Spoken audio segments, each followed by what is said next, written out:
Kamu pernah dengar suara aneh di malam hari, suara yang seolah memanggil namamu, tapi tidak ada siapa-siapa di sana. Ini cerita tentang Rian, temanku. Suatu malam, dia sedang kerja lembur di kantornya yang sepi. Tiba-tiba, dia mendengar suara perempuan menyenandungkan lagu anak-anak dari lorong yang gelap. Awalnya dia kira itu hanya imajinasinya.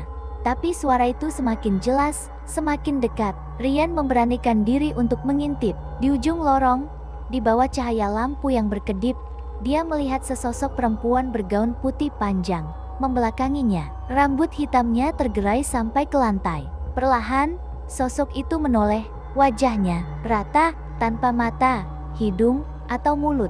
Rian langsung lari tunggang langgang, tidak pernah kembali ke kantor itu lagi. Kalau kamu dengar suara aneh, lebih baik jangan dicari tahu. Terima kasih sudah menonton, jangan lupa subscribe ya.